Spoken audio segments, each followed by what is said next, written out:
एक टॉपिक पढ़ते हैं, पैरेलल सर्किट। सबसे पहले क्या जानना है, पैरेलल सर्किट क्या है। जिसमें जो है बहुत सारा रेजिस्टेंट है, लेकिन एक साइड एक कॉमन पॉइंट में मिलता है, दूसरे साइड भी एक कॉमन पॉइंट में मिलता है, तो उस सर्किट हम लोग बोलते हैं पैरेलल सर्किट। जिसमें इसमें क्या है, रेजिस्टेंट R1 R2 R3, एक साइड जो है इस एक कॉमन पॉइंट ए पे मिल रहा है, दूसरे साइड जो है एक कॉमन पॉइंट बी में मिल रहा है। ठीक है, और उसके पैरेलल में क्या है, एक वोल्टेज सप्लाई भी है। ठीक है, तो आपको क्या करना है कि कितना इक्विवेलेंट रेजिस्टेंट होगा इसको निकालना है। ठीक है, तीन रजिस्टर है, R1 R2 एंड R3। एक क्या है, पैरेलल में कनेक्टेड है और सप्लाई वोल्टेज क्या भी है, तो कितना इक्विवेलेंट रेजिस्टेंट होगा उसको निकालना है। आप इसमें जो है according to Ohm's law, Ohm's के नियम से अनुसार आप जानते हैं कि V इक्वल टू क्या होता है, आई आर। तो I इक्वल टू क्या लिख सकते हैं, V बाई आर। आप V क्या है, वोल्टेज है, I क्या है, करंट है, R क्या है, रजिस्टर है। तो current equal to voltage by register. ठीक है, ये पैरेलल सर्किट है। R1 R2 R3 क्या है पैरेलल में, तो ये वोल्टेज जो है इसके अक्रॉस भी होगा, R1 के अक्रॉस होगा, R2 के अक्रॉस भी होगा, R3 के। तो V इक्वल टू क्या होगा, I1 R1, V equal to क्या है, I2 R2, V equal to क्या है, I3 R3 होगा। ठीक है, तो उसके अनुसार जो है V equal to I1 R1, तो I1 इक्वल टू क्या लिख सकते हैं, V बाई R1 इस फॉर्मूला से। I2 equal to V by R2, I3 equal to V by R3।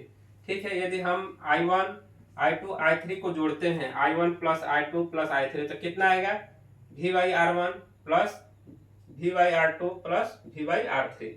ठीक है, I1 I2 प्लस R3 क्या है, इस सर्किट में टोटल करंट फ्लो हो रहा है। V से कितना टोटल करंट कितना I फ्लो हो रहा है, ये तीन भाग में बढ़ रहा है, तीन ब्रांच में, I1 I2 I3। तो I इक्वल टू क्या होगा, I इक्वल टू क्या होगा आपका, I1 plus I2 plus I3। ठीक है, तो I इक्वल टू हम लिख सकते हैं,